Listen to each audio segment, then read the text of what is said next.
N'hésitez pas à liker la vidéo si elle vous plaît et si vous êtes nouveau sur la chaîne, n'oubliez pas de vous abonner et d'activer la notification pour ne rater aucune de nos prochaines vidéos. On commence.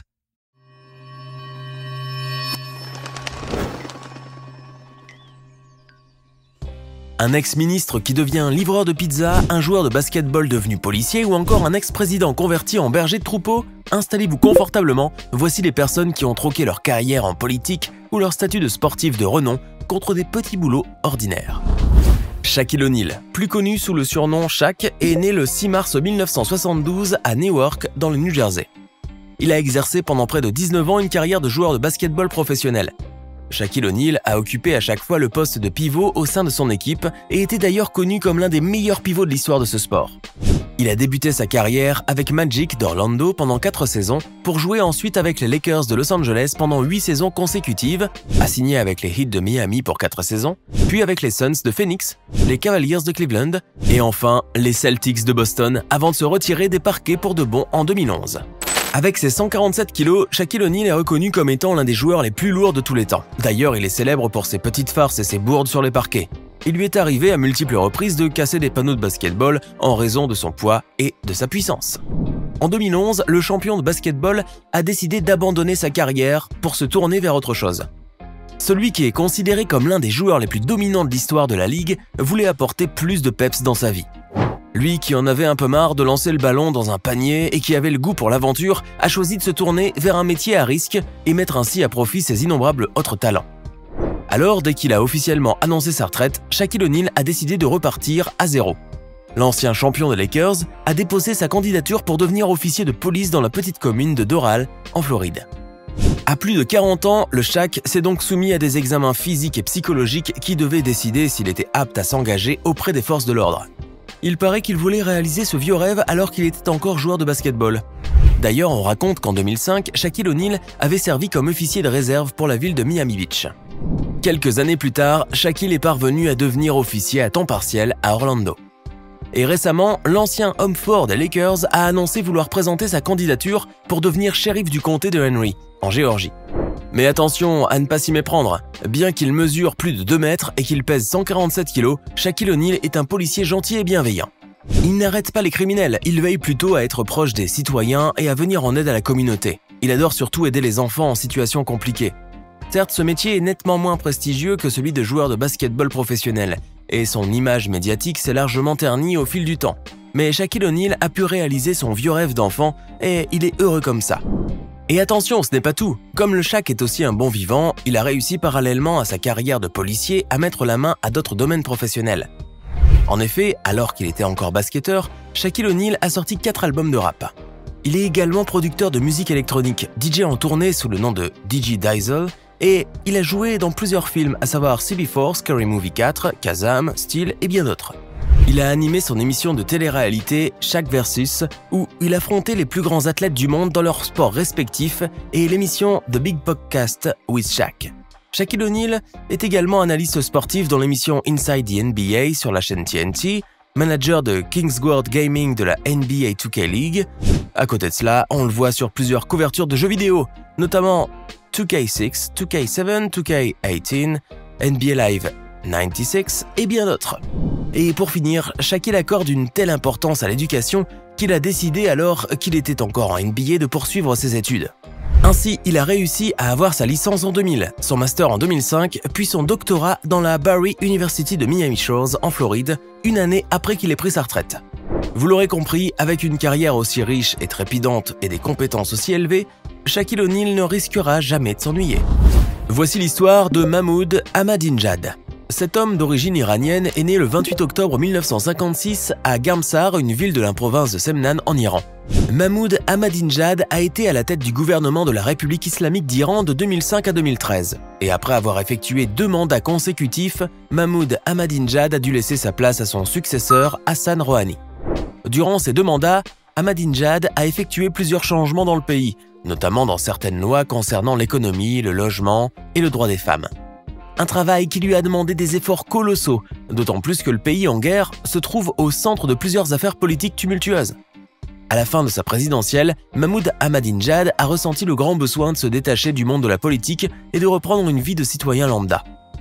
Alors l'ex-président ultra-conservateur a décidé de se retirer doucement du monde médiatique pour mener une vie relativement modeste, plus différente que celle qu'il menait dans sa demeure présidentielle.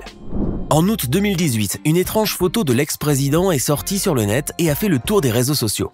Celle-ci montrait Mahmoud Ahmadinejad debout appuyé sur un vieux bâton avec comme arrière-plan un magnifique paysage montagnard.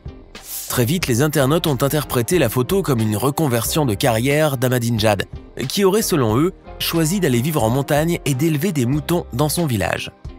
La légende qui accompagnait la publication disait « À présent, Ahmadinejad élève des moutons dans son village, pas comme nos politiciens qui prennent l'argent de nos contribuables après leur retraite. » La photo a été partagée par une personne très suivie sur les réseaux sociaux, Twitter, Instagram et Facebook, possédant des millions d'abonnés dans chaque page. Mais la vérité est tout autre. Cette version de l'histoire a été inventée de toutes pièces afin de créer une grande polémique autour de l'ancien président iranien. Il est vrai que ce dernier mène une vie plus ou moins modeste, mais ce n'est pas au point d'aller paître des vaches dans les prairies. En vérité, Mahmoud Ahmadinejad ne vit pas dans un village, mais dans une maison dans un quartier populaire de Narmak, dans l'est de Téhéran. D'ailleurs, c'est dans cette demeure que l'homme de 64 ans accueille très souvent des journalistes du monde entier pour leur accorder des interviews. Il les installe dans une pièce spécialement aménagée pour cela, une sorte de sous-sol exigu aux lumières tamisées et ternes. Cela peut toutefois en surprendre plus d'un, l'ex-président est sous protection 24 heures sur 24 et 7 jours sur 7 par une équipe de garde du corps gouvernemental. Car vu ce qu'il a eu comme ennui durant ses mandats, il n'est jamais à l'abri d'une mésaventure. Mais la sécurité optimale est la seule chose qu'il se permet en tant qu'ancien chef d'État. Mis à part cela, Ahmadinejad mène une vie absolument ordinaire. En témoigne cette photo de lui vêtu d'une chemise bleu clair et d'un costume banal, l'air aimable, discrètement souriant, afin de donner à son peuple l'image d'un homme modeste, ouvert, compréhensif et proche. D'ailleurs, à ce propos, pour faire taire les mauvaises langues et stopper l'hémorragie qu'a provoqué cette fameuse publication, Mahmoud Ahmadinejad a publié récemment sur son réseau social Twitter une photo de lui assis sur un bureau, adossé à une chaise et pianotant sur son ordinateur. Mahmoud Ahmadinejad a depuis la fin de son mandat repris son ancien travail de professeur à l'Université iranienne de sciences et technologies de Téhéran.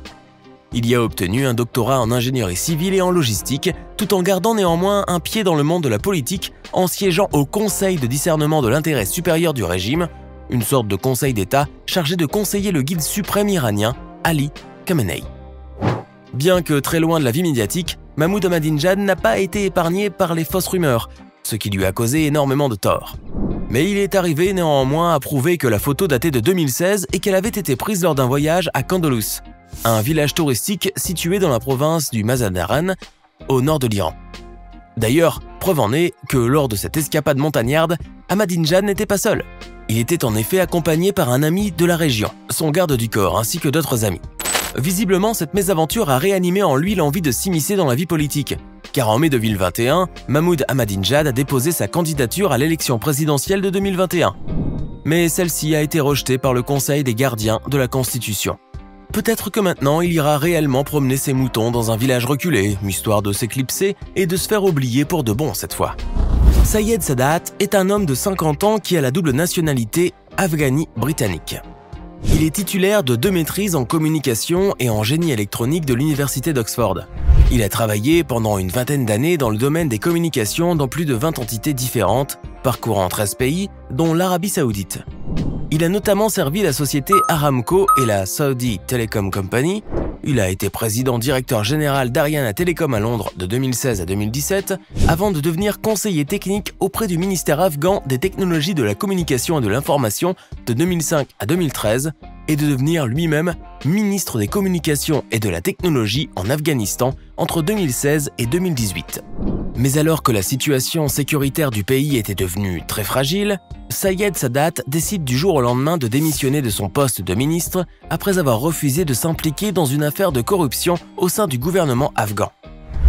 Et comme cette démission a été interprétée comme une sorte de trahison, Sayed Sadat, fortement accablé, a tout bonnement décidé de quitter son pays et d'aller se réfugier en Allemagne pour ne pas avoir de soucis. En automne 2020, Sadat choisit donc de s'exiler en Allemagne et s'installe à Leipzig, là où il ne connaît personne. L'ex-ministre ne savait pas non plus parler un seul mot en allemand. Et comme il ne pouvait pas prétendre au statut de réfugié et qu'il devait absolument subvenir à ses propres besoins après avoir épuisé ses économies, il a décidé de prendre les choses en main et de travailler dans n'importe quel domaine. Et sa conversion est pour le moins très surprenante. En effet, l'ancien ministre afghan a décidé d'enjamber son vélo et de livrer des plats et des pizzas à ses clients à leur domicile après avoir été embauché par la société allemande Lieferando. Autrement dit, il est passé de statut de ministre à livreur de pizza, un métier de loin moins rémunérant que celui de ministre. À ce propos, Sayed Sadat affirme qu'il se fait payer environ 15 € de l'heure, soit à peine 50% de plus que le salaire minimum en Allemagne. Mais il n'y a pas de sous-métier, et ce n'est pas Sadat qui vous dira le contraire. Chaque jour, le nouveau livreur de pizza parcourt les rues de Leipzig vêtu de sa combinaison orange, de son casque et de son sac pour livrer des pizzas et d'autres plats à ses clients. L'ex-Afghan, qui a dû certainement essuyer plusieurs critiques, assume parfaitement son nouveau métier et déclare qu'il n'y a pas de honte à ressentir. Pour lui, le plus important est de gagner son argent à la sueur de son front, dignement et honnêtement surtout. En tout cas, cette reconversion a été pour le moins très rude pour l'ancien ministre, surtout qu'il est arrivé à un moment où le coronavirus faisait encore ravage en Allemagne et qu'il ne maîtrisait pas la langue du pays. Aujourd'hui, l'Afghan prend des cours d'allemand à raison de 4 heures par jour avant de livrer ses clients à vélo. Espérons que sa situation restera stable et qu'il ne fera pas partie des réfugiés que l'Allemagne évacue depuis que les talibans ont pris le pouvoir à Kaboul en août 2021. Avec cette conversion professionnelle originale, Sayed Sadat peut se sentir fier de pouvoir subvenir à ses besoins et travailler dur sans pour autant devoir faire la manche. Le livreur de pizza a déclaré à une chaîne Sky News que son histoire allait certainement servir d'élément déclencheur pour changer la façon dont les personnes de haut rang vivent leur vie en Asie et dans le monde arabe. Alors que pensez-vous de ces histoires incroyables?